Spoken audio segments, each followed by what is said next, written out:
ونستغفره ونعوذ بالله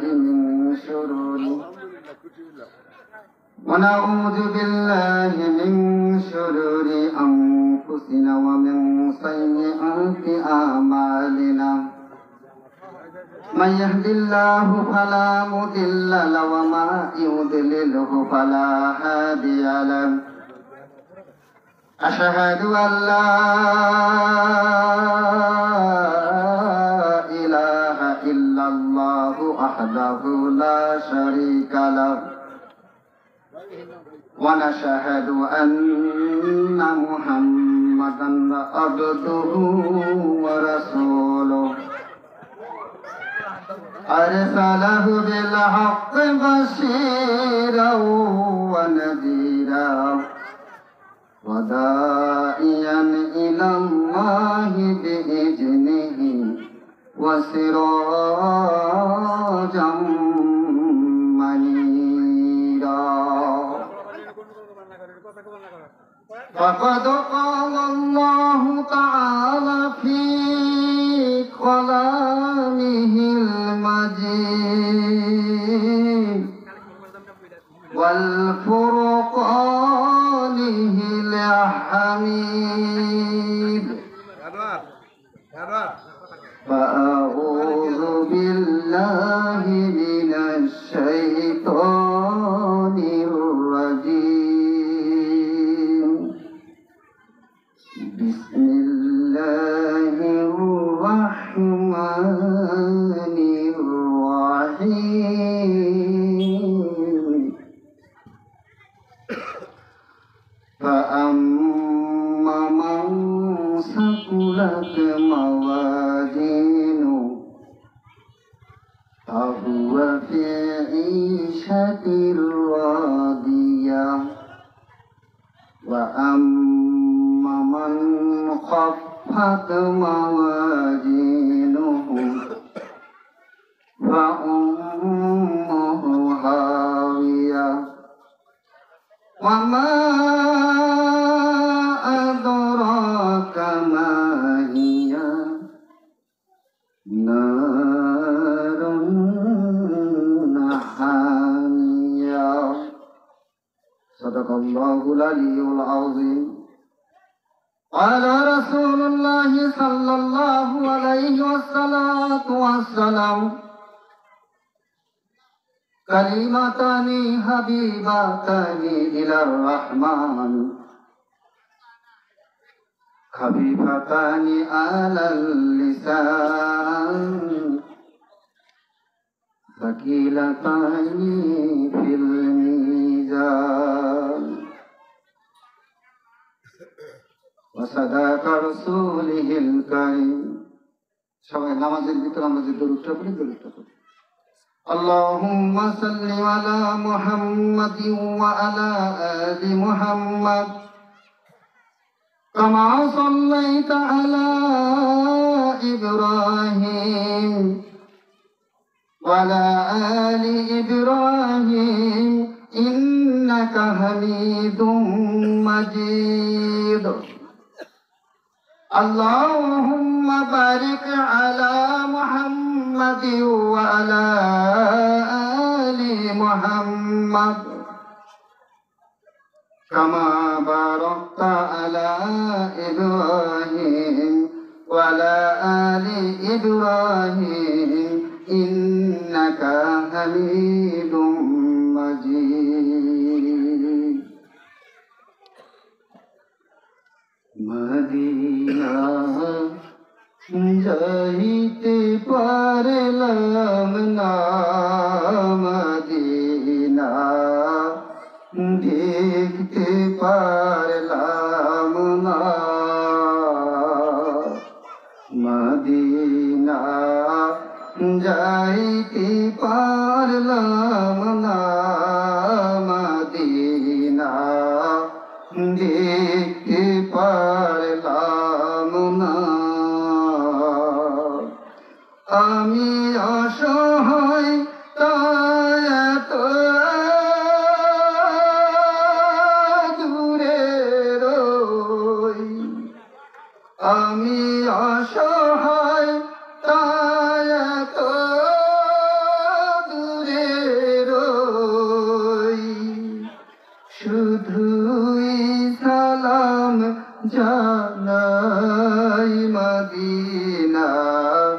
যাইতে পারলাম না মদিনা, দেখতে পারলাম না মদিনা, যাইতে পারলাম না মদিনা, দেখতে পারলাম না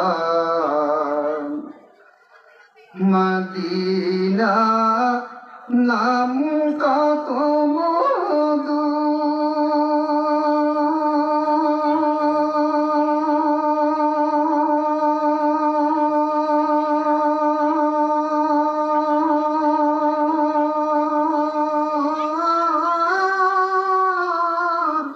মদিনা আর যে কত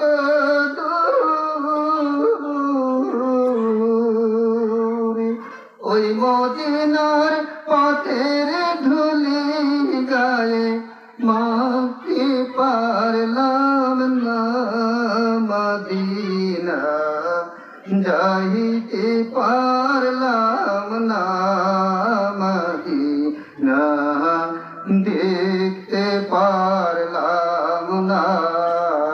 সবাই আমার সাথে বলেন একটু, মদিনা যাইতে পারলাম না মদিনা, দেখতে পারলাম না মদিনা। নাম কত সুন্দর,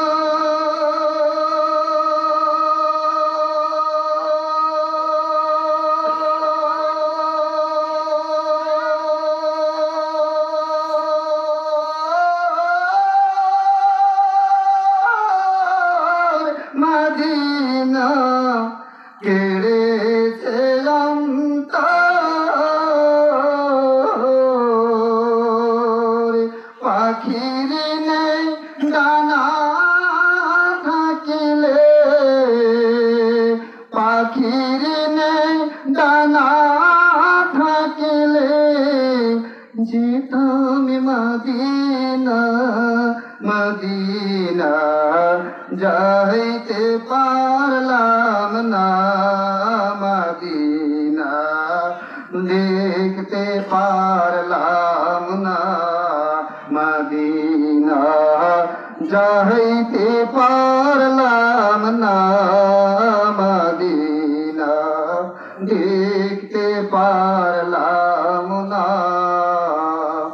আমি অসহায় তাই এত দূরে রই, আমি অসহায় তাই এত দূরে রই, শুধুই সালাম জানাই মদিনা, যাইতে পারলাম না মদিনা, দেখতে পারলাম না। আল্লাহু আকবার।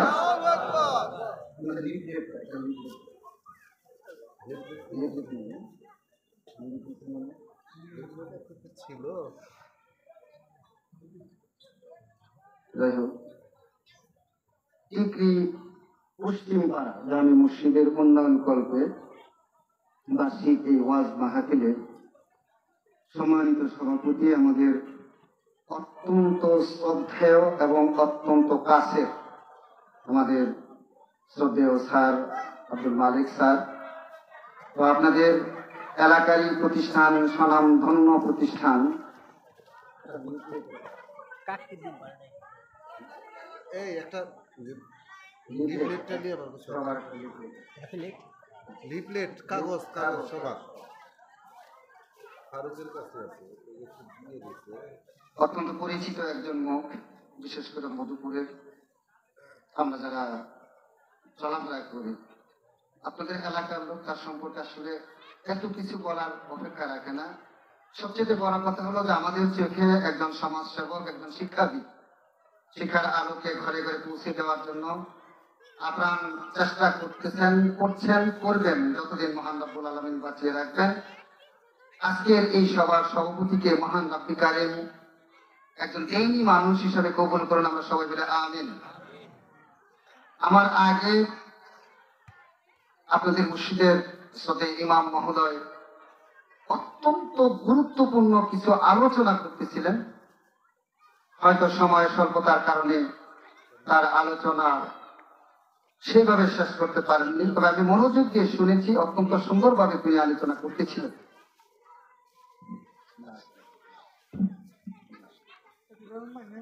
না না, সবাই আছে বাড়িতে। এরপরে বাড়িতে একটা সবাই আলোচনা করবেন সবাই আছে। বাংলাদেশের এক প্রান্ত থেকে আরেক প্রান্ত পর্যন্ত কালেমার ঝান্ডা হাতে নিয়ে যিনি এক প্রান্ত থেকে আরেক প্রান্ত পর্যন্ত দৌড়াচ্ছেন, আমার অত্যন্ত পরিচিত হযরত মাওলানা মুফতি আহসান হাবিব আরিফি সাহেব।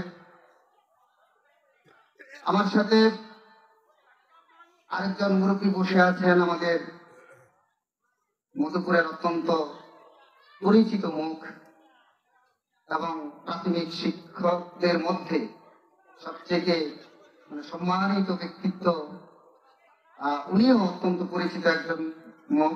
ওনার বাবা একজন পরিচিত মানুষ ছিলেন, চাকুন্ড লক্ষ্মীপুরের ময়ান তালুকদার ব্যান্ডার, যিনি সবাই এক নামে পরিচিত। মহান আব্দুল কারিম, তাকেও দিনের জন্য কবুল করুন, আমরা সবাই বলে আমিন। পর্দার আড়ালে মা ও বোনেরা যারা আছেন, আপনাদের দৈনন্দিন কাজ থেকে ফারাক হয়ে আপনারা এই মাহফিলের দিকে মনোযোগী হন।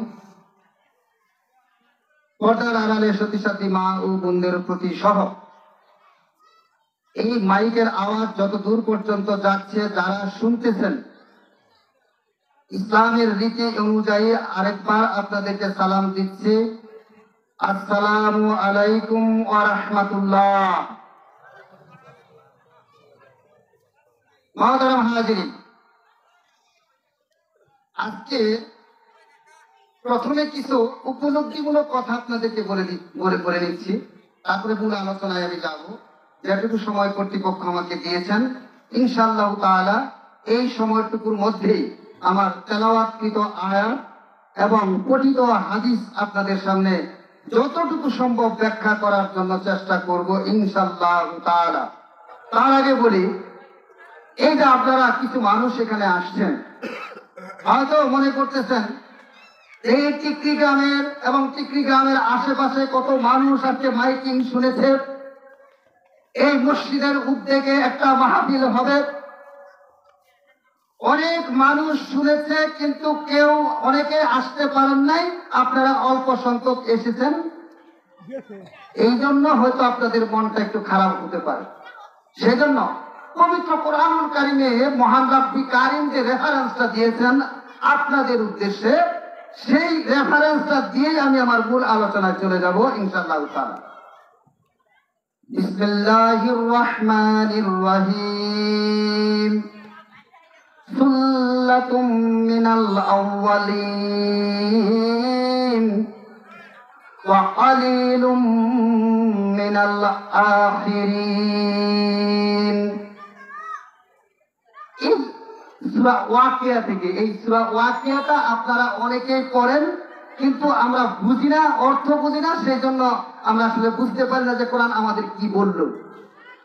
খুবই কাছাকাছি এই আয়াতে সূরা ওয়াকিয়া, আমি যে আয়াত তেলাওয়াত করেছি এই আয়াতও সূরা ওয়াকিয়ার সাথে সম্পর্কযুক্ত। আমি মূল আলোচনায় ওয়াকিয়া থেকে কথা বলবো, কিন্তু এখন আপনাদের সামনে কথা বলতেছি যে আপনারা যে অল্প কয়েকজন এসেছেন, এটার আয়াত মহান রাব্বি কারিম কোরআনুল কারিমের ভিতরে লিখছেন, বলছেন, নবী আলাইহিস সালামের মাধ্যমে জানাইয়া দিয়েছেন যে হে নবী, আপনি জানাইয়া দেন আমার কোরআনের কথাগুলো শোনার জন্য বেশি সংখ্যক লোক আসবে না, বরং অল্প সংখ্যক লোক আসবে। বেশি সংখ্যক আসবে আপনার সময়ে, আর আপনার সময় থেকে যত দূরত্ব থাকতে থাকবে কিয়ামত যত নিকটবর্তী হতে থাকবে আমার কোরআন শোনার মানুষগুলা কমতে থাকবে। কালিলুম কালিলুম, এই যে কালিল শব্দটা মহান রব্বুল কারীম এখানে ব্যবহার করেছে যে কমতে থাকবে, এর মানে আপনারা কমতে থাকবেন জান্নাতীরা। এই আয়াতের আগে মহান রব্বুল কারীম আপনাকে সুন্দর একটা সার্টিফিকেট দিয়েছে, ফি জান্নাতিন নাঈম, অর্থাৎ এই মানুষগুলা জান্নাতে থাকবে, জান্নাতের নাঈমে থাকবে, ফুলে ফুলে শোভিত। জান্নাতুন নাঈম ব্যাখ্যাটা হলো ফুলে ফুলে শোভিত একটা বেহেশত, এই বেহেশতের ভিতরে আমার এই মানুষগুলা থাকবে। মহান রব্বুল কারীম ঘোষণা দিয়ে দিয়েছেন। আল্লাহু আকবার। সেই জন্য মানে দুঃখ পাওয়ার কষ্ট পাওয়ার কিছুই নাই। যে কম বক্তার দল কোরআনের কথা শোনার পরেও, কোরআনের এই প্রচার মাইকটা তার কানে যাওয়ার পরে যে কম বক্তা এই মাহফিলে আসতে পারলো না, আপনি একটু মনে রাখেন ওর কপাল পুড়েছে, ওর কপাল পুড়েছে। এমনই একটা মাহফিল, এই মাহফিলটা আপনার জান্নাতের জারিয়া হয়ে যেতে পারে। আল্লাহু আকবার।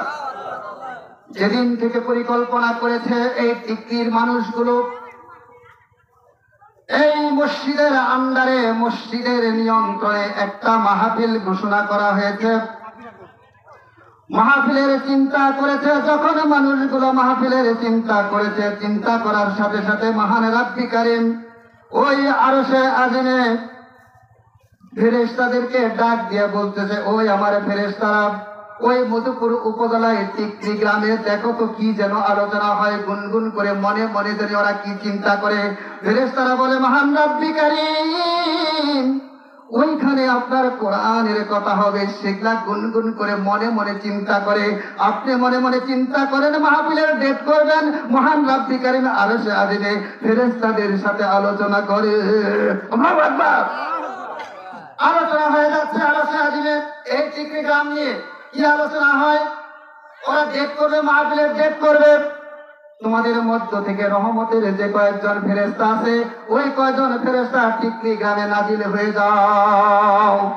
টিকরি গ্রামে তোমরা এই কি আমার রহমতের কয়েকজন ফেরেশতা চলে যাও। মহান রব্বুল কারীম আপনি এত তাড়াতাড়ি কেন? আরো 1 মাস বাকি আছে মাহফিলের। ওরা মাহফিলের ডেটই ঘোষণা করে নেন, মাহফিলের ডেটই ঘোষণা করে নাই, তাই তো তাড়াতাড়ি আমরা যাবো কেন? মহান রব্বুল কারীম বলে, ওইখানে তো জানো মানুষের শত্রু শয়তান আছে, ওরা চিন্তা করতে থাকবে, আর ওই শয়তানটা কি করতে থাকবে? ওদের চিন্তার ভিতরে ধোঁকা দিতে থাকবে, যাতে ওরা মাহফিলের ডেটটা ঘোষণা না করতে পারে। ওদের মাহফিলটা যাতে বন্ধ হয়ে যায়, পন্ডুল হয়ে যায়, গন্ডুল যাতে হয়ে যায়, এই জন্য এই শয়তান তাদেরকে ধোঁকা দিতে থাকবে। আর এই ধোঁকা যাতে না দিতে পারে, সেই জন্য তোমরা কি করো, এখনই ওই টিকরি গ্রামে বিচরণ করতে থাকো, আর ওই ভালো চিন্তা করার মানুষগুলার সাথে সাথে থেকে ভালো কাজটা বাস্তবায়ন করার জন্য সহযোগিতা করো। আল্লাহু আকবার। ফেরেশতারা সহযোগিতা করো। আর কি এই টিকরি গ্রামের মানুষটা তো বুঝতে পারতেছে না যে এই মাহফিলের কত গুরুত্ব।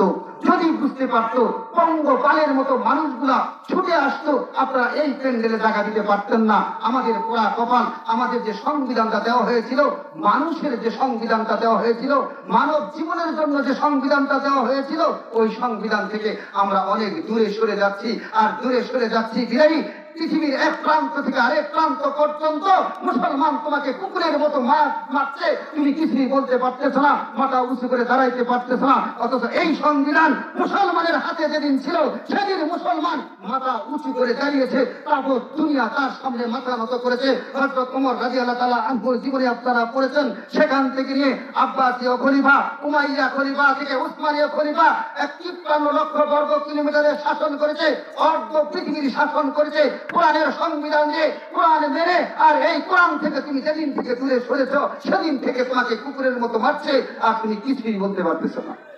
এটা কোরআন, কোরআনের পড়া মুসলমানকে দেওয়া হয়েছিল, কিন্তু সেই মুসলমান আর কোরআন থেকে অনেক দূরে সরে যাওয়ার কারণে, কোরআন না বোঝার কারণে, কোরআন না শিখার কারণে, কোরআনকে মেনে না নেওয়ার কারণে আজকে মুসলমানের কপালে এত দুঃখ, এত দুঃখ দুর্দশা। এই জন্য আমরা এই যে কোরআনের মাহফিল আমরা যারা এসেছি, আমরা ঠকি নাই, আমরা অনেক জিতে গেছি। মহান রব্বুল কারীম ফেরেশতাদেরকে বলে, ওরা ডেট ঘোষণা করে ফেলেছে। আমি সংক্ষিপ্ত করব, কারণ সময় আমি এতটুকু পাবো না। যে আয়াত আমি তেলাওয়াত করেছি সেটা নিয়ে আমি আপনাদের সামনে কথা বলবো। তো মহান রব্বুল আলামিন বলেন যে ডেট ঘোষণা হয়ে গেছে, হে আমার রহমতের ফেরেশতারা, ওই টিকরি গ্রামের মোড়ে মোড়ে তোমরা দাঁড়িয়ে যাও। মুড়ে মুড়ে তোমরা দাঁড়িয়ে যাও। ফেরেশতারা বলে কেন দাঁড়াবো আল্লাহ? দাঁড়াও না রে, আমি আমি আমি তারপরে তোমাদেরকে বলবো। ফেরেশতারা দাঁড়ায় যায়, ঠিক ঘোষণা হয়ে গেছে, রাত্রি 8টা বেজে গেছে, মানুষগুলা কোথায় যায় রে? ফেরেশতা বলে তোমার কোরআনের কথাগুলো শোনার জন্য মানুষগুলা প্যান্ডেলের দিকে যাচ্ছে, মাহফিলের দিকে যাচ্ছে। একটা বান্দার শরীরে একটা গুনাহ যত না থাকে, সমস্ত গুনাহগুলা ফেরেশতারা তারা কান দিয়ে দাঁড়িয়ে থাকবি। যতক্ষণ পর্যন্ত আমার বান্দা ওই মজলিসে বসে থাকবে, ততক্ষণ পর্যন্ত গুনাহটা কান দিয়ে দাঁড়িয়ে থাকবি, আমার বেগলা বান্দা আমার মজলিসে হাজির হবে। আল্লাহু আকবার। একটু চিন্তা করুন, একটু গুরুত্বটা বোঝার চেষ্টা করবেন। একজন ফেরেশতা, রহমতের ফেরেশতা দায়িত্বে আপনার যে গুনাহগুলো আছে সমস্ত গুনাহগুলো কাঁধে নিয়ে দাঁড়িয়ে রয়েছে। এই মাহফিলটা শেষ হয়ে যাবে, আপনি মাহফিল থেকে বাড়ির দিকে রওনা দিবেন। মহান রব্বুল কারীমকে ডাক দেয়, ওই ফেরেশতা বলবে আল্লাহ এই গুনাহগুলা কি করব, আর কাঁধে দিয়ে দিন। আমি তো এখন বহন করতে পারতেছি না, অনেক ভার, গুনাহগুলো অনেকবার, এত বেশি গুনাহ করেছে, পাহাড় সমান গুনাহ করেছে, পর্বত সমান গুনাহ করেছে, সমুদ্রের পানির সমান গুনাহ করেছে। এত পরিমাণ গুনাহের বোঝা নিয়ে আমি দাঁড়ায় রয়েছি মাবুদ, এখন তো আমার কুলায় না, ও বাড়ির দিকে চলে যাবে, ওর গুনাহ আমি ওর কাছে দিয়ে দেই। মহান রব্বুল কারীম ডাকতে বলে না না, অত্যন্ত যত্ন করে বানাইলাম আমার কোরআনের কথা শোনার জন্য, আমার রাসূলের হাদিস শোনার জন্য। যে বান্দাটা আমার ওই মাজলিসে গেল, তার সমস্ত গুনাহগুলা ওই বাংলাদেশের ওই প্রান্তে বঙ্গোপসাগরে নিক্ষেপ করে আমার বান্দাটাকে বেগুনা মাসুম বানাইয়া দে। আল্লাহু আকবার। এই তো মাহফিল, এই তো মাহফিল। এইরকম আপনাদের মতো এরকম মানুষদের, এই যে আমি সূরা ওয়াকিয়ার কথা বলতেছিলাম, আল্লাহু আকবার, তাফসীর যদি সম্পূর্ণ করতে পারতাম, সময় হবে না। ওইখানে মহান রব্বুল আলামিন আরেকটা আয়াত দিয়েছেন, ওয়াসাবিকুন আস-সাবিকুন। আল্লাহু আকবার। এই সাবিকুন আস-সাবিকুন শব্দের ব্যাখ্যাটা আপনাদের সাথে মিলে যায়, আপনাদের সাথে মিলে যায়। আমি 3টা অংশে বিভক্ত করে দেব। সূরা ওয়াকিয়াতে মহান রব্বুল আলামিন বলেন, ওয়া কুনতুম আযওয়াজান সালাসা, ওই দিন আমি মানুষগুলাকে 3টা অংশে বিভক্ত করে দিব। একজন মানুষ হবে, একদল মানুষ হবে ওয়াসাবিকুন আস-সাবিকুন, একদল মানুষ হবে অগ্রগামী, বিনা হিসাবে আমি তাদেরকে জান্নাত দিয়ে দেব। এক ধরনের মানুষ, 3 ধরনের। এক ধরনের মানুষ হলো কি ডানপন্থী, এক ধরনের মানুষ। আরেক ধরনের মানুষ হলো বামপন্থী, এক ধরনের মানুষ। আরেক ধরনের মানুষ হলো ওয়াসাবিকুন আস-সাবিকুন, অর্থাৎ অগ্রবর্তী এক ধরনের মানুষ। ওই অগ্রবর্তী মানুষের ব্যাখ্যা দিয়ে রাসূল সাল্লাল্লাহু আলাইহি ওয়াসাল্লাম বলেন, সাহাবীরা জিজ্ঞাসা, ইয়া রাসূলুল্লাহ, ইয়া হাবিবাল্লাহ, তাহলে এই অগ্রবর্তী কারা? নবী আলাইহিস সালাতু ওয়াসসালাম ব্যাখ্যা দেয়, অগ্রবর্তী তো ওরাই যারা কোরআনের কথা শুনে দৌড়াইয়া ছুটে যায়, যারা হাদিসের কথা শুনে দৌড়াইয়া ছুটে যায়। মহান রব্বুল কারীমের কথা যেখানে হয়, আমি রাসূলের কথা যেখানে হয়, এই কথাগুলো শোনার জন্য পাগলের মতো ছুটে যায়। ওই পাগল গুলাই হলো আস-সাবিকুন আস-সাবিকুনের অন্তর্ভুক্ত। আল্লাহু আকবার। এই তো আপনাদের এত মর্যাদা, এত দাম মহান রব্বুল কারীম আপনাকে দিয়েছেন। এই দাম যদি আপনি এই দুনিয়ার জমিন থেকে না নিতে পারেন, তো নিবেন কোথা থেকে? এই দুনিয়ার জমিন থেকে আপনাকে নিতে হবে। কারণ আপনি কি 2 লক্ষ বছর রুহের জগতে ছিলেন, মহান রব্বুল কারীমের নিয়ন্ত্রণে। রুহের জগৎ থেকে আপনি আপনার বাবার মাথায় আসলেন, তাও মহান রব্বুল কারীমের নিয়ন্ত্রণে। ওখান থেকে আপনার মা বাবার বিবাহ বন্ধনের মাধ্যমে মায়ের গর্ভে চলে গেলেন, মহান রব্বুল কারীমের নিয়ন্ত্রণে। তারপরে ওখান থেকে আপনি 2-3 বছর মানে শিশু অবস্থায় 2-3 বছর আপনি মহান রব্বুল কারীমের নিয়ন্ত্রণে। এরপর যখন বড় হইলেন, একটু বুঝতে শিখলেন, বিবেক নামের জিনিসটা যখন আপনাকে দেওয়া হইল, সাথে সাথে আপনি কি বিতণ্ডকারী হয়ে গেলেন। পুরা হাসিবুম মুবিন, আপনি স্পষ্ট বিতণ্ডকারী হয়ে গেলেন। এই বিতণ্ডকারী হয়ে যাওয়ার কারণে মহান রব্বুল কারীম বলে, কয়দিন থাকবি? এই সমগ্র জিন্দেগি তোর যদি 100 বছর হয়, তাহলে আমার আখিরাতের জিন্দেগির মাত্র 2 সেকেন্ড, মাত্র 2 সেকেন্ডের জিন্দেগি নিয়ে এই দুনিয়ার জমিনে ফিরে আসবে। সেই জন্য মহতরম হাজিরিন, কত করে একটু বোঝার চেষ্টা করবেন যে আপনি কেন বোঝেন না, আপনি কি নিয়ে আছেন। এই দুনিয়াতে আপনি থাকতে পারবেন না। খিজির আলাইহিস সালাতু ওয়াস সালামে যখন আপনি ভাঙা বাড়িটা মেরামত করলেন, ভাঙা বাড়ি, খিজির আলাইহিস সালাতু ওয়াস সালামের নাম আপনারা শুনছেন। মুসলমান খিজির আলাইহিস সালাতু ওয়াস সালামের নাম শোনা নাই এরকম মুসলমান খুব কম আছে। তো মুসা আলাইহিস সালাতু ওয়াস সালামকে নিয়ে একটা ভাঙা বাড়ি মেরামত, মানে 3টা ঘটনা ঘটছিল। মহান রব্বুল আলামিন তাকে পাঠাইছে, ঘটনা লম্বা হয়ে যাবে, আমি শুধু একটা কথা বলি। ওইখানে খিজির আলাইহিস সালাম একটা ভাঙা বাড়ি মেরামত করতে যায় একটা সোনার খণ্ড পাইছিলেন, একটা সোনার পাত পাইছিলেন। এই সোনার পাতের ভিতরে একটা মানে 7টা কথা লেখা ছিল। তার প্রথম কথাটা ছিল এরকম যে মানুষ মৃত্যুর কথা জানে কিন্তু তারপরেও পরকালের জন্য প্রস্তুতি গ্রহণ করে না কেন, এটা ছিল প্রথম কথা। মানুষ মৃত্যুর কথা জানে, এটা কিন্তু স্মরণ না। আজ থেকে 3000 বছর আগে ঘটনা, মুসা আলাইহিস সালামের সময়ে। মুসা আলাইহিস সালামের সময়ে যখন মহান রব্বুল কারীম যখন তাকে খিজির আলাইহিস সালামের কাছে পাঠাইলো কিছু শিখার জন্য, ওই শিক্ষণীয় একটা ঘটনার ভিতরে সূরা আল বাকারার তাফসীরের ভিতরে এই ঘটনাটা আসছে। আমি একটু বলে গেলাম এই জন্য, এখানে লেখা আছে স্বর্ণ ফলকের ভিতরে লেখা কি যে মানুষ জানে, মৃত্যুর কথা জানে, জানার পরেও তারা মৃত্যুর জন্য প্রস্তুতি গ্রহণ করে না। এখানে আরেকটা কথা আছে যে একটা মানুষ কত জানাজায় অংশগ্রহণ করে কিন্তু ওই জানাজা থেকে নিজের মৃত্যু সম্পর্কে কোনো কিছু শিখে না। এটাই হলো 7 নম্বরের কথা। যাই হোক, মাঝখানে আরো কিছু কথা আছে। তাহলে মহতারাম হাজিরিন, এই মৃত্যুর কথাটা আমাদের স্মরণ করতে হবে।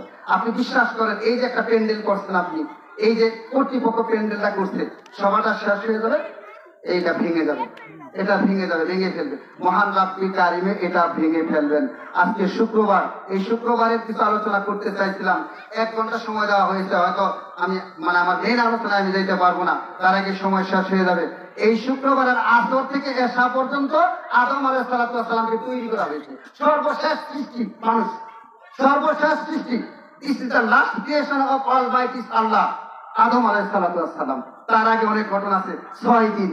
তার আগে আছে কয়দিন? 6 দিন। এই শুক্রবারের আগে আরো 5টা দিন আছে। এই 5টা দিনে অনেক ঘটনা ঘটছে, অনেক কিছু মহান রব্বুল কারীম তৈরি করছে। সর্বশেষ শুক্রবারের আসরের নামাজের পরে থেকে মহান রব্বুল কারীম আদম আলাইহিস সালামকে তৈরি করা শুরু করেছেন।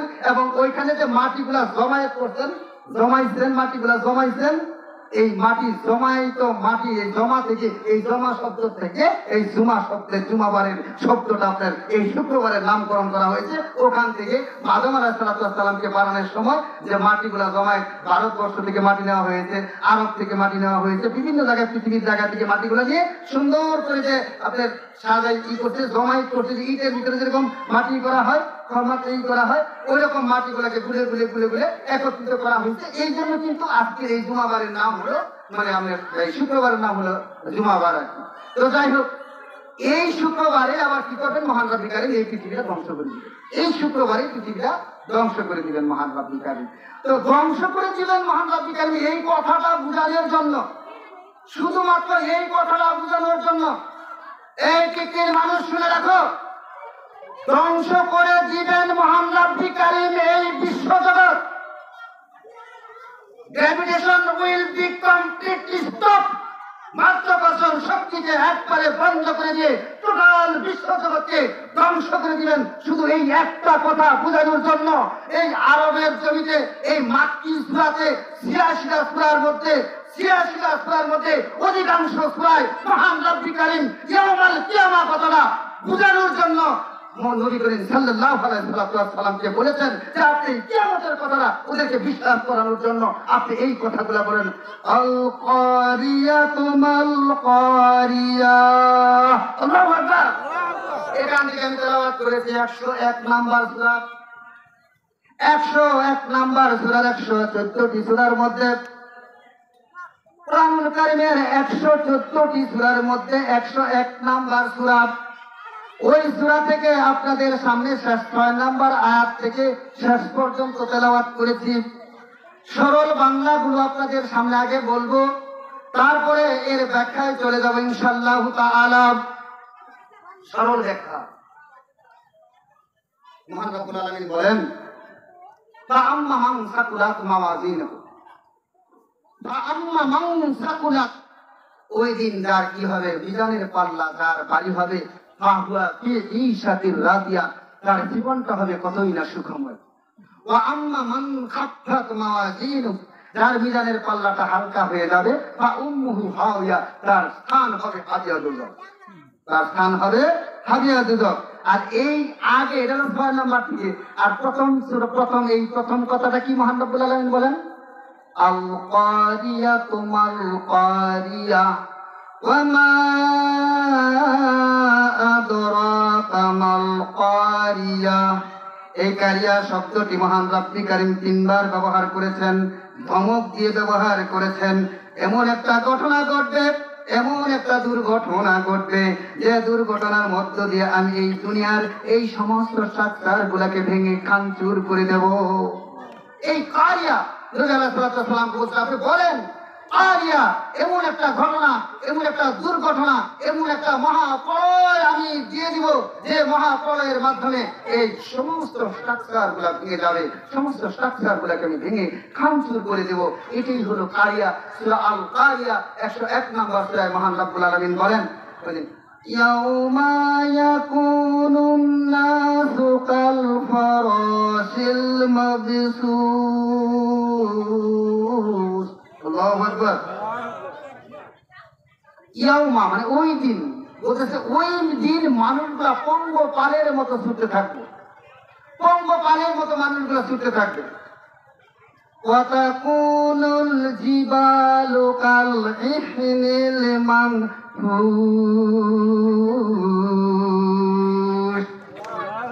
জিবালু শব্দের অর্থ হলো পাহাড় পর্বত। এই যে পাহাড় পর্বত গুলা আছে, এই সমস্ত পাহাড় পর্বত গুলা ধুনিত ওই হাদিয়া যুগের কিনার থেকে পড়তেছিল, আজকে মাত্র কিনারের নাগাল পাই। এই লোক এই যে উম্মুহু হাওয়া, এই উম্মুহু শব্দের অর্থ হলো মা, উম্মু শব্দের অর্থ হলো মা, কিন্তু এখানে মাতৃগর্ভের সাথে তুলনা করা হয়েছে। মাতৃগর্ভের ভিতরে একটা শিশু যেরকম থাকে, চারদিকে যখন বন্ধ, মানে উপরেও বন্ধ, নিচেও সকল দিকে যখন বন্ধ একটা মানুষ একটা গর্তের ভিতরে যেরকম থাকে, ওরকম এই হাদিয়া যুগকে তুলনা করা হয়েছে। এইখানে এইরকম একটা অন্ধকার আচ্ছন্ন একটা গর্তের ভিতরে, আগুনের গর্তের ভিতরে মানুষকে নিক্ষেপ করা হবে, উপর করে ধরে নিক্ষেপ করা হবে। আল্লামা ইবনে কাসির রাহমাতুল্লাহ আলাইহি এটা এই তাফসীরের কিতাবে এইটুকু ব্যাখ্যা করতে যা বলতেছে, উপর করে ধরে তারপরে তাকে ওই হাদিয়া যুগের ভিতরে নিক্ষেপ করা হবে। তো মুহতারাম হাজির, তাহলে কি আমাদের মিজানের পাল্লাটা ভারী করতে হবে না? মিজানের পাল্লা ভারী না করলে কোন মুসলমান পুলসিরাত পার হয়ে জান্নাতে যাবে, এটা কিভাবে সম্ভব? কোনোদিনই সম্ভব না। কারণ মহান রব্বুল কারীম পবিত্র কোরআনুল কারীমে ঘোষণা করেছেন এই আয়াত কখনো মিথ্যা হবে না, কোনোদিনই মিথ্যা হবে না। আপনি আমার মতো কোটি কোটি কোটি কোটি মানুষের মুখ মিথ্যা হয়ে যাইতে পারে, আমরা মিথ্যাবাদী হয়ে যাইতে পারি, কিন্তু কোরআনের একটা শব্দ কখনো মিথ্যা হবে না, এটা সত্য। তো সেই জন্য এই যে আমরা কিভাবে মিজানের পাল্লা ভারী করব, এইটার এই কিছুটা আলোচনা করে সম্পূর্ণ আলোচনা করা সম্ভব না। কারণ অনেক সূত্র মহান রব্বুল কারীম নবী আলাইহিস সালামের মাধ্যমে আমাদেরকে দিয়ে গেছেন। সমস্ত সূত্র আপনাদের সামনে ব্যাখ্যা করা সম্ভব না। এটা কোনো আইনস্টাইনের সূত্র না, এটা আপনার মনে করেন কোনো লেনিনের সূত্র না, এটা কোনো আর্কিমিডিসের সূত্র না, নিউটনের সূত্র না। নবী আলাইহিস সালামের মাধ্যমে মহান রব্বুল কারীম আমাদেরকে যে সূত্র দিয়েছেন, এই সূত্রের মাধ্যমে আমাদের মিজানের পাল্লা ভারী করতে হবে ইনশাআল্লাহ তাআলা। ধারাবাহিকভাবে এখন চলবে। একটা হাদিস আপনাদের সামনে বলেছিলাম যে একটা দুইটা শব্দ কালিমাতান, মানে এটা হলো দুইটা বাক্য। কালিমা শব্দের অর্থ হলো বাক্য, কালিমাতানি মানে দুইটা বাক্য। হাবিবাতানি, মহান রব্বুল কারীমের কাছে দুইটা বাক্য খুবই প্রিয়, দুইটা বাক্য খুবই প্রিয়। হাবিবাতানি আলাল লিসান, লিসান লিসান মানে কি? জিহ্বা। লিসান মানে জিহ্বা। আমি কিন্তু আমার নামের আগে কিন্তু আলোচক দেখছেন, আমি কিন্তু আলোচক, আমি কিন্তু বক্তা না। আপনাদের সামনে আলোচনা হবে। আলোচনা মানে কি? উভয় আলোচনা হয়। আর বক্তা মানে শ্রোতারা শুনে আর বক্তায় বক্তব্য দিয়ে যায়। আর আলোচনা হলো যে শ্রোতারাও কিছু বলবে, আবার বক্তায় কিছু বলবে। দেখেন এই যে হাবিবাতানি আলাল লিসান, আলাল লিসান, লিসান মানে কি? জিহ্বায় বলা খুবই সহজ, জিহ্বায় বলা খুবই সহজ। সাকিলাতানি ফিল মিজান, কিন্তু মিজানের পাল্লায় খুবই ভারী, মিজানের পাল্লায় খুবই ভারী। কে বলছেন? নবী আলাইহিস সালাম। যে দুইটা বাক্য মহান রব্বুল কারীমের কাছে অত্যন্ত প্রিয়, কিন্তু বলা খুবই সহজ, বলা খুবই সহজ, বলা খুবই সহজ, কিন্তু মানে হালকা খাফিফা তারি। আর সাকিলা মানে ভারী, ওই যে আপনার আয়াতের ভিতরে যে পড়লাম, কোরআনের আয়াতের ভিতরে ওটা খাফিফা তানি আর সাকিলা তানি। সাকিলা মানে ভারী আর খাফিফ মানে হালকা। জিহ্বায় আপনি খুব সহজে বলতে পারেন, কিন্তু এই শব্দটা আপনার মিজানের পাল্লায় যে ভারী হয়ে যাবে। তো সেই বাক্যটা কি বলতেছে? সুবহানাল্লাহি ওয়া বিহামদিহি সুবহানাল্লাহিল আযীম। এখন সবাই বলেন একটু, সুবহানাল্লাহি ওয়া বিহামদিহি সুবহানাল্লাহিল আযীম। আপনি বললেন বলতে আপনার কি লাভটা হলো? নবী আলাইহিস সালাম বলেন যে হে আমার উম্মতেরা তোমরা শুনো, খুব সুন্দর একটা শুভ সংবাদ আমি তোমাদেরকে দিয়ে যাই, খুব সুন্দর একটা শুভ সংবাদ আমি তোমাদের দিয়ে যাই। তোমরা ফজরের নামাজের পরে তোমরা 100 বার এইটা পড়বা। কখন? ফজরের নামাজের পরে। কয়বার পড়বো আমরা? 100 বার। সুবহানাল্লাহি ওয়া বিহামদিহি সুবহানাল্লাহিল আযীম। আবার বলি সুবহানাল্লাহি ওয়া বিহামদিহি সুবহানাল্লাহিল আযীম, সুবহানাল্লাহি ওয়া বিহামদিহি সুবহানাল্লাহিল আযীম। 100 বার পড়তে মনে হয় ঘন্টা 2 লাগবে না গো? 1 ঘন্টা লাগবে না? আধা ঘন্টা? আচ্ছা, সময় আধা ঘন্টা বা 10 মিনিট লাগতে পারে, তাই না? আচ্ছা, এবার এশার নামাজের পরে আপনি যখন এশার নামাজটা পড়বেন, নামাজের পরে তাসবিহটা হাতে নিয়ে এই যে শুনেন, আপনি এশার নামাজটা পড়ে কি করবেন? আপনি সুবহানাল্লাহি ওয়া বিহামদিহি সুবহানাল্লাহিল আযীম আমি পড়লেন। নবী আলাইহিস সালাম বলেন আমার উম্মতেরা যে তোমরা জানো না তোমরা কি অর্জন করলা, তোমরা জানো না তোমরা কি অর্জন করলা, তোমরা জানো না তোমরা কি অর্জন করলা। ওই মিজানের পাল্লার সাথে যখন তুমি দাঁড়াবা তোমার থেকে বেশি আমলের ওজন নিয়া আর কোন উম্মত দাঁড়াইতে পারবে না যে আমার যে উম্মতটা এই আমলটা করতে পারবে। আল্লাহু আকবার। একেবারে সহজ একটা আমল। আপনার মিজানের পাল্লা ভারী হবে না? আমি মিজানের পাল্লা ভারী হওয়ার একটা সূত্র বলেই আমি আমার আলোচনা শেষ করব ইনশাআল্লাহ তাআলা। এবার আপনি দাঁড়ায় গেলেন নামাজের মুসল্লায়। এবার আসল কথায় আসি। আপনাদের ইমাম মহোদয় অত্যন্ত সুন্দর করে নামাজের গুরুত্বটা আপনাকে বোঝানোর জন্য চেষ্টা করতেছিলেন, কিন্তু আমি আপনাদের সামনে নামাজের কিছু একেবারে নগদ কিছু পাওনা আপনাদেরকে দিয়ে দিব। আমরা বাঙালিরা আবার নগদ না পেলে আমরা কিছু আমাদের ভালো লাগে না। সুতরাং নগদ এই মাহফিল থেকে এই মুভিজ মাস্টার সব যতক্ষণ আপনাদের সাথে আলোচনা করে খালি নগদে দিয়ে দিবে, এত পাল্লা ভারী করে দিবে, এত বোঝা ভারী করে দিবে। আল্লাহু আকবার। মিজান টান দিতে থাকবে, চিৎকার দিবে মিজান ওই হাসরের ময়দানে, হে আল্লাহ এত ওজন কেন?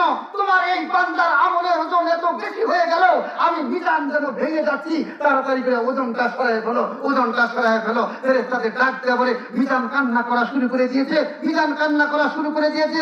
আমার কি ধারাবাহিকতা নষ্ট হয়ে যাবে? আরে জান্নাতে ঢুকিয়ে দে, তাড়াতাড়ি জান্নাতে ঢুকিয়ে দে। আল্লাহু আকবার। মুহতারাম হাজিরিন, আপনি মুসলমান আমি মুসলমান, কথাগুলো বুঝতে হবে। যে যেভাবে এলেন আজকের দিন ধারাবাহিকভাবে বার্ষিক একটা মাহফিল হয়, ওয়াজিয়ান আসে, ওয়াজ শুনে আর সকালে কিছুই মনে থাকে না। এই আলোচনা আজকে হবে না, 10 মিনিট 15 মিনিট 20 মিনিট সময় এমন আলোচনা হবে আপনার মৃত্যু পর্যন্ত আপনার অন্তরের ভিতরে আঘাত দিতে থাকবে ইনশাআল্লাহ তাআলা। যে আমি ওয়াজ শুনেছিলাম অমুক দিন ওই জায়গায়, এটা আপনার মনে হবে। আপনি নামাজের মুসল্লায় দাঁড়াইছেন, মহান রাব্বি কারীম আপনাকে ডাক দেয়া বলে বান্দারে নামাজে দাঁড়াইলি। আমি বলেছিলাম কোরআনের একটা হরফ উচ্চারণ করলে তোকে 10টা নেকি দিব, কিন্তু ওযু করার সাথে সাথে যখন নামাজের নিয়ত করে ফেললি, সাথে সাথে নামাজে দাঁড়াইয়া যে কয়টা হরফ উচ্চারণ করেছিস, শব্দ না কিন্তু হরফ, যে কয়টা হরফ বলেছিস প্রত্যেকটা হরফের সাথে 100 গুণ দিয়া আমি তোর আমল নামায় নেকি দিয়ে দিব। আল্লাহু আকবার। আল্লাহ দিতে স্যার আল্লাহু আকবার বলতে পারবেন না? এটা আল্লাহ দিতে না? এটা কে দিল? কে দিতে? আল্লাহ দিতে। তো আল্লাহ দিতে স্যার আপনি আল্লাহু আকবার বলতে পারবেন না? নামাজের ভিতরে আপনি যখন দাঁড়াবেন, নামাজে দাঁড়াইয়া আপনি যা বলবেন একবারে প্রথম থেকে নিয়ে শেষ পর্যন্ত আপনি যতগুলা তেলাওয়াত করবেন, যতগুলা আরবি হরফ আপনি উচ্চারণ করবেন, সমস্ত আরবি হরফ গুলাকে মহান রাব্বুল আলামিন বলতেছে যে 100 দিয়ে গুণ দিয়া যে পরিমাণ নেকি হয় সমস্ত নেকি গুলা তার আমার বান্দার আমল নামায় তুলে দাও।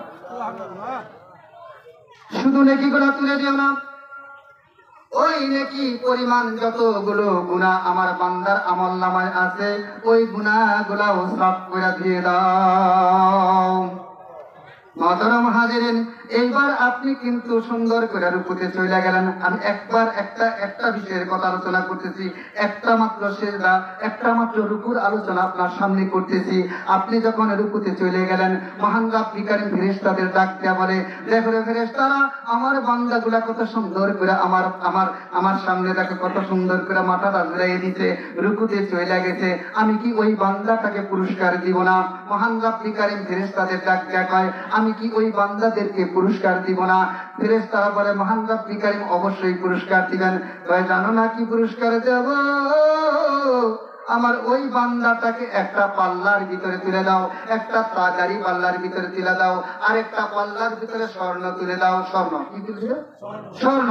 একটা পাল্লার ভিতরে স্বর্ণ তুলে দাও, আরেকটা পাল্লার ভিতরে আমার বান্দাটাকে তুলে দাও, যতগুলা স্বর্ণ ধরবে ওই পাল্লার ভিতরে ওই পরিমাণ স্বর্ণ সাদাকা করলে যে পরিমাণ সওয়াব পাবে, একবার মাত্র রুকুতে চলে যাওয়ার কারণে ওই পরিমাণ সওয়াব আমার বান্দার আমলনামায় লিখে দাও। একবার রুকু দিয়েছেন, আপনার ওজনের স্বর্ণ সাদাকা করলে যে পরিমাণ সওয়াব আপনার হবে সেই পরিমাণ সওয়াব মহান রব্বুল কারীম আপনার আমলনামায় লিখে দেন। আপনি নামাজে দাঁড়ান না, আপনি নামাজে দাঁড়ান না, মহান রব্বুল কারীম আপনাকে এত সুন্দর করে তৈরি করছে শুধুমাত্র সেজদার জন্য, শুধুমাত্র সেজদার জন্য। তবে এই সেজদা আল্লাহর জন্য নয়, এই সেজদা আপনার জন্য। আবার বললেন আমি সেজদা দিই আমার জন্য, মানে এই যে এই মিজানের পাল্লা বাড়ি করার জন্য। আপনাকে মিজানের পাল্লা বাড়ি করতে হলে এই নামাজ ছাড়া এত ওজন আর আপনি অন্য কোথাও পাবেন না। এবার আপনি সেজদায় চলে গেলেন, যখন আপনি একটা সেজদা দিবেন মহান রব্বুল কারীম ফেরেশতাদের ডাকতে বলে, দেখো আমার পায়ের কুদরতি পায়ে কেমন করে সেজদা দেয়, ওকে কি আমি একটা পুরস্কার দিব না? অবশ্যই ওকে পুরস্কার দিব। কি পুরস্কার দিব? আমি যতগুলা জিন জাতি তৈরি করেছি, জিন তৈরি করছে না মহান রব্বুল কারীম? কত সংখ্যা কি আপনি বলতে পারবেন? বলা সম্ভব না। আমি কিয়ামত পর্যন্ত যতগুলা মানব জাতি তৈরি করব, অর্থাৎ যতগুলা জিন জাতি তৈরি করেছি আর যতগুলা মানব জাতি তৈরি করেছি, একটু হিসাবটা মিলাই রে ফেরেশতারা, এই সংখ্যাটা যা হয় একটা সেজদা দেওয়ার কারণে ওই জিনের সংখ্যা পরিমাণ এবং এই ইনসানের সংখ্যা পরিমাণ, এই সংখ্যাটা যোগ করে আমার বান্দার আমলনামায় লেখা দে। একটা সেজদা আপনি জিনের সংখ্যা পরিমাণ আর হলো আপনার কি পরিমাণ মানুষ কিয়ামত পর্যন্ত মহান রব্বুল কারীম বানাবেন, তত পরিমাণ সংখ্যা একটা সেজদার কারণে আপনার আমলনামায় উঠে গেল। আপনার মিজানের পাল্লা ভারী হবে না?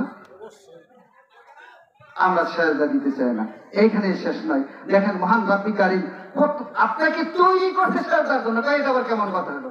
আমাকে তৈরি করতে সেজদার জন্য মানে পবিত্র কোরআনুল কারীমে মহান রব্বুল কারীম একটা সুন্দর শব্দ ব্যবহার করছেন আপনার জন্য, ফাসাওয়াকা ফাআদালাক। ফাসাওয়াকা ফাআদালাক মানে এই শব্দটার অর্থ হলো আমি তোমাকে আল্লাযী খলাকাকা ফাসাওয়াকা ফাআদালাক, আমি তোমাকে তৈরি করছি কি বলে? অত্যন্ত সুসামঞ্জস্য গঠনে। সুসামঞ্জস্য গঠন আপনাকে তৈরি করলো কেন? আপনি কোনোদিন প্রশ্ন করছিলেন? ফালিয়ানজুরিল ইনসানু মিম্মা খুলিক, এই মানুষ তোমাকে আমি এত সুন্দর করে তৈরি করলাম, তুমি কি কখনো চিন্তা করছিলা যে আমি তোমাকে এইভাবে কেন তৈরি করলাম? তোমার সৃষ্টি নিয়ে তুমি কখনো ভাবছিলা? আমি তোমাকে গরুর মতো বানাইতে পারতাম, আমি তো তোমাকে ওই রয়্যাল বেঙ্গল টাইগারের ভিতরে বানাইতে, একটা বিড়ালের ভিতরে বানাইতে, একটা কুকুরের মতো তোমাকে বানাইতে পারতাম, আরে তোমাকে মানুষের মতো বানাইলাম কেন? একবার প্রশ্ন করছিলা তুমি? তুমি তো এটা প্রশ্ন করো নাই। তোমাকে মানুষের মতো কেন বানাইলাম? লাকাদ খালাকনাল ইনসানা ফি আহসানি তাকওয়িম, এই তোমাকে এত মর্যাদা কেন দিলাম? তুমি কি প্রশ্ন কোনোবার একবারের মতো তুমি করছিলা যে আমাকে মহান রব্বুল কারীম এত সুন্দর করে কেন বানাইলেন? শুধু তাই না, এই পর্যন্ত না মহান রব্বুল কারীম নিজে বানাইছেন। সোজা কথা বলেছিলাম, নিজে বানাইছেন, এখানে ফেরেশতাদের হাত দিতে দেয় নাই। মহান রব্বুল কারীম সুন্দর করে বলেন, আলাম নাজআলনাহু আইনাইন ওয়া লিসানাও ওয়া শাফাতাইন। ওই ফেরেশতারা এই পর্যন্ত বানাইছো মায়ের গর্ভে, ওখানেই বন্ধ থাকুক। আমি এত সুন্দর করে ওরা দুইটা চক্ষু বানাবো, ওই চক্ষু দিয়ে সুন্দর করে আমার কোরআনের আয়াতে গুলা পড়বো, এত সুন্দর করে লিসান, জিহ্বা, লিসান, এই একটু আগে বলছিলাম লিসান, ওয়া শাফাতান, শাফাতান, এই চক্ষু। মহান রব্বুল কারীম বলেন, আমি এত সুন্দর করে তোর দুটা চোখ বানাইলাম রে, আমি এত সুন্দর করে তোর ঠোঁট দুটা নাচাইয়া তুই আমার কোরআন পড়বি, তোর ঠোঁট দুটা দিলাম, এই জিহ্বাটা দিলাম, তোর এত সুন্দর করে তুই আমার কথাগুলা বলবি, আমি আল্লাহর কথাগুলা বলবি। সেইখানে ওই যে আমি খিজির আলাইহিস সালামের কথা বলছিলাম, ওইখানে কিন্তু একটা কথা লেখা আছে, মহান রব্বুল কারীমের বরত্ব, মহান রব্বুল কারীমের মহত্ব, মহান রব্বুল কারীমের ভালোবাসা জানার পরেও মানুষগুলা অন্য আলোচনা কিভাবে করে, শুধু আল্লাহকে নিয়ে আলোচনা করে না কেন? আপনি যদি আল্লাহকে চিনতেন, আপনি যদি আল্লাহকে জানতেন, তাহলে কিন্তু আপনি অন্য কোনো কিছু চিন্তা করতেন না, অন্য কোনো কিছু চিন্তা করতেন না। কারণ এই রিজিক কে দিয়েছে আপনাকে? তোমার রিজিকে পড়ে অবাধ্য হই কেমন করে, তোমার রিজিকে পড়ে অবাধ্য হই কেমন করে, তোমার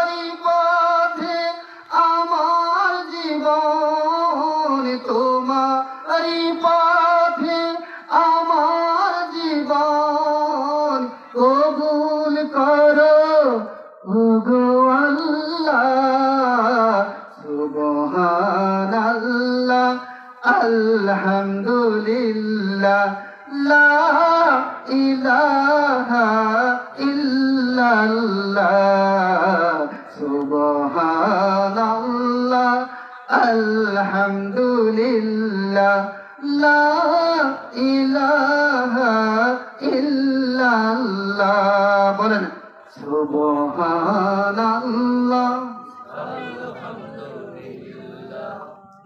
জোরে বলেন ইল্লাল্লাহ সুবহানাল্লাহ আলহামদুলিল্লাহ লা ইলাহা ইল্লাল্লাহ তুমি বাঁচাও তুমি মারো অবিরত ক্ষমা করো তুমি বাঁচাও তুমি মারো অবিরত ক্ষমা করো তোমার মুঠোয় আমার জীবন তোমার মুঠোয় আমার জীবন কবুল করো ওগো আল্লাহ সুবহানাল্লাহ আলহামদুলিল্লাহ লা ইলাহা ইল্লাল্লাহ সুবহানাল্লাহ আলহামদুলিল্লাহ লা ইলাহা ইল্লাল্লাহ মুহতারাম হাজিরিন এবার আপনি সেজদা থেকে উঠে যখন আপনি আত্তাহিয়াতুর মুসল্লায় বসে গেলেন মহান রব্বি করিম ফেরেশতাদের ডাক দিয়ে কয় হে আমার ফেরেশতারা দেখো আমার বান্দা এত ওজনের একটা বডি একটা পায়ের উপরে ভর কইয়া আর একটা পা বিছাইয়া দিয়া এই বডিটা নিয়ে আমার মাগফিরাত পাওয়ার আশায় কেমন করে বসে গেল এর জন্য কি আমি তাকে পুরস্কার দেব না মহান রব্বি করিম ডাক দিয়ে ফেরেশতারা বলে কি পুরস্কার দেওয়া যায় ফেরেশতারা বলে মহান রব্বি করিম আপনি জানেন আপনি ভালো জানেন আমার ধৈর্যের দুইজন নবী আছে ইয়াকুব আলাইহিস সালাতু ওয়াস সালাম আর আইয়ুব আলাইহিস সালাতু ওয়াস সালাম ইয়াকুব আলাইহিস সালাতু ওয়াস সালাম আর আইয়ুব আলাইহিস সালাতু ওয়াস সালাম কেমন ধৈর্য এটা আপনারা মুসলমানরা সবাই জানেন ওইদিকে আমি যাব না মহান রব্বি কারীম বলেন ইয়াকুব এবং আমার আইয়ুব ইয়াকুব এবং আমার আয়ুব এই ধৈর্যের যে দুজন নবী আছে এই দুজন ধৈর্যের নবীর আমল নামায় যতটুকু আমল আছে তাদের নবী কয়জন নবীর নাম বলছি দুইজন নবী আইয়ুব আলাইহিস সালাতু ওয়াস সালাম আর হলো ইয়াকুব আলাইহিস সালাতু ওয়াস সালাম এই দুইজন নবীর আমল নামায় যে পরিমাণ নেকি আছে সমস্ত নেকিগুলা একবার আত্তাহিয়াতুর মুসল্লায় বসার কারণে আমার এই বান্দার আমল নামায় দিল দুইজন নবীর আমল হায় হায় কি পরিমাণ আমল হতে পারে আপনি কি একটু চিন্তা করে দেখছেন সেই আমল একবার আত্তাহিয়াতুর মুসল্লায় আপনি বসলে মহান রব্বি কারীম এই ধৈর্যটুকুর জন্য আপনাকে মহান রব্বি কারীম দিয়ে দেন একটু বোঝার চেষ্টা করেন আপনি এই যে বললাম শুধুমাত্র আপনার এই কপালটা আপনি মাটিতে শোয়াবেন আপনার জিন্দেগীর সমস্ত গুনাহ খাতা মাফ করে দিয়ে মহান রব্বি কারীম আপনাকে জান্নাতে পৌঁছে দিবে সেই সিস্টেমটা মহান রব্বি কারীম আপনাকে তৈরি করে দেবে মহান রব্বি কারীমের জন্য আপনার এই সেজদার কোনো দরকার নেই আপনি বিশ্বাস করেন কেন আমি একটু উদাহরণ দিয়ে দিচ্ছি বাইতুল মামুর একটা জায়গা আছে বাইতুল মামুর মুহতারাম হাজিরিন একটু বোঝার চেষ্টা করেন বাবা ঘর থেকে সোজা উপরের দিকে একটা জায়গার নাম হলো বাইতুল মামুর যে বাইতুল মামুরের ফেরেশতারা মহান রব্বি কারীমের কুদরতি গায়ে সেজদা দেয় আমরা আমাদের যেরকম হজ করার জায়গা হলো আপনার ওই কাবা শরীফ আর বাইতুল মামুর হলো ফেরেশতাদের কাবা শরীফ একটু ভালো করে বোঝেন এই যে নূহ আলাইহিস সালাতু ওয়াস সালামের সময় যখন বন্যা হলো এই কাবা শরীফটাকে মহান রব্বি কারীম বাইতুল মামুরে নিয়ে গেছিলেন সেটা আলোচনা হলো অনেক লম্বা আলোচনা ওইদিকে আমি যাবো না এখন এই যে বাইতুল মামুরে একসাথে 70,000 ফেরেশতা সেজদা দেয় কিয়ামত পর্যন্ত মাত্র একবার সেজদা দেওয়ার সুযোগ পায়। আল্লাহু আকবার। কিয়ামত পর্যন্ত একবার, এত পরিমাণ ফেরেশতা মহান রব্বুল কারীম বানিয়ে রাখছেন, একবার যদি কেউ সেজদা দিতে পারে একবার, আর দ্বিতীয়বার সুযোগ পাবে না কিয়ামত পর্যন্ত। কি পরিমাণ ফেরেশতা মহান রব্বুল কারীমের কুদরতে সেজদা দেয়। এই আপনার সেজদার জন্য মহান রব্বুল কারীমের এর মানে দায় সারা করে রেখে শুধুমাত্র আপনাকে আগুনের হাত থেকে বাঁচানোর জন্য, শুধুমাত্র আগুনের হাত থেকে বাঁচানোর জন্য। কারণ কি জানেন, সূরা আরাফের 12 নম্বর আয়াত থেকে 16 নম্বর আয়াত পর্যন্ত এই শয়তানের সাথে কিছু কথোপকথন হয়েছে মহান রব্বুল কারীমের। সেখানে মহান রব্বুল কারীম শয়তানের একবার বলছিল যে আমার বান্দায় 99 বার পাপ কইরা একবার আমি আল্লাহকে ডাক দিবে, আমি ওর সমস্ত গুনাহ মাফ করে দিব। হ্যাঁ, আমি ওর সমস্ত গুনাহ মাফ করে দিব। আল্লাহু আকবার। এটা একই বিশেষ কাছে বলছে, এই যে আপনাকে মাফ করে দিবে না, এই মাফ করে দেওয়ার জন্য আপনার জন্য এত সিস্টেম মহান রব্বুল কারীম তৈরি করে দিয়েছে, যাতে আপনি কি করতে পারেন, ওই ইবলিসকে হাসরের ময়দানে বৃত্তাঙ্গুলি দেখাইয়া, এইভাবে বৃত্তাঙ্গুলি দেখাইয়া যে তুই থাক, আমি জান্নাতে চলে গেলাম, তোর জন্য জাহান্নাম। এই যে মানে এটা মহান রব্বুল কারীমের ভালো লাগে, এটা মহান রব্বুল কারীমের ভালো লাগে। দেখেন আপনি যখন নামাজের ভিতরে সহজ সেজদা দেন না, আমরা সহজ সেজদা দিই না নামাজে ভুল হইলে, হ্যাঁ আপনি জানেন, এটা অনেকে হয়তো আমরা হয়েছে সহজ সেজদা দিলে একটু লজ্জা লাগে, তাই না? সহজ সেজদা দিলে আল্লাহ তাআলা কতটুকু খুশি হয় জানেন আপনি? এই সহজ সেজদাটা কার বিরুদ্ধে জানেন? এটা পুরাটাই শয়তানের বিরুদ্ধে। মহান রব্বুল কারীম শয়তানকে কয়, এই শয়তান, আমার বান্দারে না তুই ভুলেই দিছিলি, ভুলে না ভুল করাইছিলি, দেখ সাথে সাথে আরেকটা সেজদা বেশি দিয়ে হারাইছে। এই বেশি দেওয়ার কারণে দেখেন মহান রব্বুল কারীম খুশি হয়ে যায়। ওই শয়তান থেকে বলে যে আমি আমার বান্দাকে এই একটা শুভ সেজদা দেওয়ার কারণে আমি ওর কোলে তুলে নিয়ে ওর সমস্ত গুনাহ মাফ করে দিচ্ছি। তুমি ওর গুনাহ করাইতেছিলি, ভুল করাইতেছিলি, আমি মাফ করে দেয়া তাকে আমি জান্নাতি বানাই। দেখেন এই যে শুভ সেজদার কত গুরুত্ব, অথচ আমরা কিন্তু এগুলো না ভুলে যে কেন না শুভ সেজদা দিলে কেমন না। যদি নামাজের ভিতরে আপনার কখনো গুরুত্ব হয়ে যায়, আপনি সাথে সাথে শুভ সেজদার নিয়ম আছে, নিয়ম অনুযায়ী আপনি শুভ সেজদা দিবেন, মহান রব্বুল কারীম আপনার উপর খুশি হবে। লাভ আপনার দুইটা, একটা হলো আপনার নামাজটা সংশোধন হয়ে গেল, আরেকদিকে মহান রব্বুল কারীম খুশি হইল, আরেকদিকে শয়তান বিরক্ত হইল। দেখছেন এত শুভ সেজদা আপনি দিবেন। তাহলে দেখেন এবার আসেন যে আপনি একবার আত্মাহিয়াতু বলার কারণে ইয়াকুব আলাইহিস সালাম আর হলো আইয়ুব আলাইহিস সালাম, একটু মনে রাখেন, আমি বলছি যে এই কথাগুলো কিন্তু আপনার মনে রাখতে হবে, কারণ এটা আপনার জন্য প্রতিদিনের জন্য আপনার দরকার। এটা আপনার আমল দিয়েই আপনাকে মিজানের পাল্লা ভারী করতে হবে, অন্য কোনো কিছু দিয়ে আপনি কোটি কোটি টাকা দিয়ে মিজানের পাল্লা ভারী করতে পারবেন না, পারবেন না। দেখেন একের শেষের যে কথাটা বলবো আমি, প্রায় শেষের দিকে আসতেছে, হয়তো আমার টাইমটা প্রায় শেষ হয়ে আসছে, হ্যাঁ শেষ হয়ে আসছে। এখন আপনি যখন এইখানে বসলেন, করার পরে এখন দরুদ পড়বেন, দরুদ শরীফ পড়ি না আমরা, এই যে একটু আগে যে বললাম আল্লাহুম্মা সাল্লি আলা, সর্বশেষ হলো সাল্লাল্লাহু আলাইহি ওয়াসাল্লাম। এইটা শুনেন, আপনার মিজানের পাল্লাটা ভারী হয় নাই, আপনার মিজানের পাল্লাটা হালকা হয়ে গেছে। আপনি যাওয়ার পরে আপনার এই দুই ঠ্যাঙের মানে বাম ঠ্যাঙের মধ্যে ধরিয়া এইভাবেই যাবে। হাদিসের ভিতরে বর্ণনা এইভাবেই আসছে, এগুলো একটু বাড়িয়ে বলার কোনো সুযোগ নাই। এখানে বসছি বিদায়ী থেকে যশে অনেক কথাই বলে ফেলবে না, বলা যাবে না। হাদিস এবং কোরআনের মধ্য থেকে আপনাকে কথা বলতে হবে, তার বাইরে আপনাকে কোনো কথা বলা যাবে না। এটা মহান রব্বুল কারীম বলে দিয়েছেন যে ওখানে বসা তোমরা যখন কথা বলবা তখন আমার কোরআন এবং আমার নবীর হাদিস থেকে কথা বলবে, এর বাইরে কোনো কথা বলা যাবে না। একবারে স্পষ্ট, এই যে উপর করে ধরে এই কথাটাও হাদিসের ভিতরে লেখা আছে, আপনার বাম পায়ে ধরে বাম ঠ্যাঙে ধরে এটাও হাদিসের ভিতরে লেখা আছে, আপনাকে টেনে হিস্ট্রি নিয়ে যাবে এটাও হাদিসের ভিতরে লেখা আছে। যখন নিয়ে যাবে নবী আলাইহিস সালাতু ওয়াস সালাম ওই ফেরেশতার সামনে দাঁড়ায় যাবে, তোমরা কোথায় নিয়ে যাও? এর তো মিজানের পাল্লা হালকা হয়ে গেছে, তাকে জাহান্নামে দিতে হবে। আমি তো দেখি নাই, আমি একটু দেখে নেব। একটু দেখার সুযোগ নবী আলাইহিস সালাতু ওয়াস সালামকে দিলে এটা অনুমতি দেবে। কি এই জিনিস, এই যে শব্দটা মহান রব্বুল কারীম ব্যবহার করছে, যে তাকে অনুমতি দেওয়া হবে, অনুমতি দেওয়া হবে। এই অনুমতি পেয়ে ফেরেশতারা দাঁড়ায় যাবে, বলবে যে তোমার নাম কি? আমি সংক্ষেপে বলতেছি, বলবে তোমার নাম কি? লম্বা হাদিস, এটা বিশাল বড় হাদিস কিয়ামতের আলোচনায়। বলবে তোমার নাম, আপনি বলবেন আমার নাম হলো আমার নাম হলো মানে আলী আকবর বা যাই কিছু বলেন, মাস্টার মুফিজুদ্দিন যাই বলেন মুফিজুদ্দিন বলবেন। বলার পর তোমার গ্রাম কোথায়? গ্রাম হলো ঠিক। তিনটা প্রশ্ন করে, তোমার নাম কি, তোমার গ্রাম কোথায়, তোমার বাবার নাম কি? নবী আলাইহিস সালাতু ওয়াস সালাম আগে আপনার তিনটা প্রশ্ন করবেন। বলার পরে আপনার নবী, এই মায়ার নবী যেমন জোরে একটা দৌড়ে দিবে, হাসরের এক প্রান্তে একটা গুদামঘর, ওই গুদামঘরের ভিতরে যাইয়া বলবে টিকরি গ্রামের অমক নামের অমক, অমুকের সন্তান পুটলিটা বের হয়ে আসো, একটা পুটলি বের হয়ে আসবে, ওই পুটলির ভিতরে আপনি এই দুনিয়ার জন্য যতবার দরুদ পড়েছেন সমস্ত দরুদ গুলা ওই পুটলির ভিতরে জমা হয়ে আছে, ওই পুটলিটা নিয়ে নবী হয়ে যাবে। মিজানের পাল্লায় তুলে দিবে ওই পুটলিটা, মিজানের পাল্লায় তুলে দেওয়ার সাথে সাথে মিজান চিৎকার দিবে, চিৎকার দিয়ে মহান রাব্বি কারীমকে ডাক দিয়ে বলবে, মাবুদ গো সহ্য করতে পারি না, এমন কি ওজন আমার উপরে তুলে দেওয়া হলো।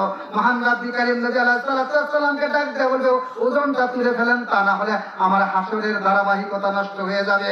মহান রাব্বি কারীমকে ডাক দিয়ে নবী আলাইহিস সালাতু ওয়াস সালাম বলে, ততক্ষণ পর্যন্ত তুলব না যতক্ষণ পর্যন্ত আমার এই গুনাহগার উম্মতকে মাফ করে জান্নাতে না দিবে। মহান রাব্বি কারীম সাথে সাথে আপনার জীবনের সমস্ত গুনাহ মাফ করে এই দরুদের কারণে মহান রাব্বি কারীম আপনাকে এই যে দরুদ পড়লেন, আপনি দরুদ নামাজের ভিতরে যে দরুদ পড়লেন, এই কারণে দরুদ কিন্তু ফিটিং দিচ্ছে নামাজের ভিতরে আপনি দরুদ পড়বেন কেন? নামাজ তো মহান রাব্বি কারীমের জন্য, এখানে আপনি দরুদ কেন পড়েন? এই দরুদের মধ্যে মহান রাব্বি কারীমের কাছে কি চাইতেছেন? নবী আলাইহিস সালাতু ওয়াস সালামের প্রতি শান্তি বর্ষিত হোক, ইব্রাহিম আলাইহিস সালাতু ওয়াস সালামের শান্তি বর্ষিত হোক, ইব্রাহিম আলাইহিস সালাতু ওয়াস সালামের বংশধরের প্রতি শান্তি বর্ষিত হোক, এটা আপনি বলতেছেন।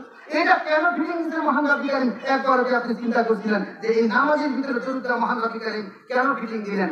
আত্মায় হয়তো ফিটিং দিচ্ছেন, এটা ঠিক আছে, আত্মায়, কারণ এই মুসল্লা মেরাজে যায় মহান রাব্বি কারীমের সামনে, এই আত্মায় মুসল্লা মহান রাব্বি কারীমের সামনে নবী আলাইহিস সালাতু ওয়াস সালাম বসে উনি বলছেন যে আমি আত্মাহিয়াত, আমার জীবনের যত আধ্যাত্মিক ইবাদত, বাহ্যিক ইবাদত, গোপন ইবাদত, সমস্ত ইবাদত আমি আপনার জন্য নিয়ে আসি। মানে এই আত্মাহিয়াতটা সাবমিট করছে।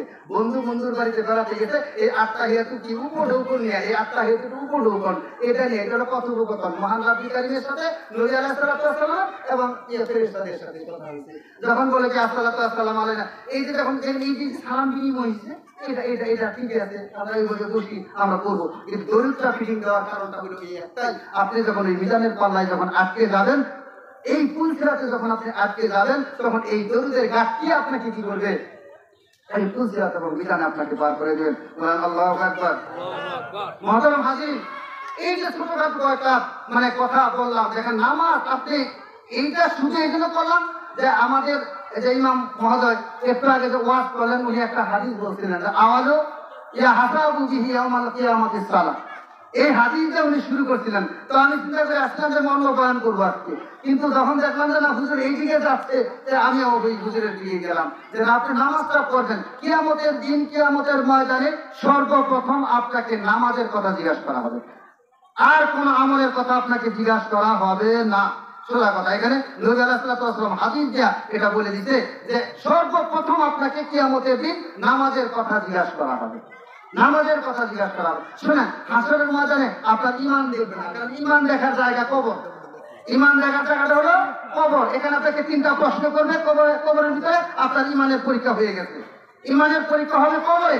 হাসরের ময়দানে আপনার ঈমানের পরীক্ষা হবে না, হাসরের ময়দানে হবে আমলের পরীক্ষা। কিসের পরীক্ষা? আমলের পরীক্ষা। তাহলে কবরে হবে আপনার ঈমানের পরীক্ষা, আর হাসরের ময়দানে হবে আপনার আমলের পরীক্ষা। এই যে দুটা পরীক্ষা আপনাকে দিতেই হবে। একটা পরীক্ষা দিতে হবে আপনার কবরে, ঈমানের পরীক্ষা, অর্থাৎ আপনি রবকে এটা আপনি বলতে পারেন কিনা, তারপরে আপনি নবীকে সেটা আপনি বলতে পারেন কিনা, আপনার দিন কি সেটা আপনি বলতে পারেন কিনা, আপনার ঈমান কমপ্লিট। এই তিনটা প্রশ্নের উত্তর তো আপনার ঈমান কমপ্লিট। আপনার কবরের ভিতরে আর কোনো চিন্তা নাই, জান্নাতের সাথে একটা রাস্তা হয়ে যাবে, একটা সুন্দর হয়ে যাবে।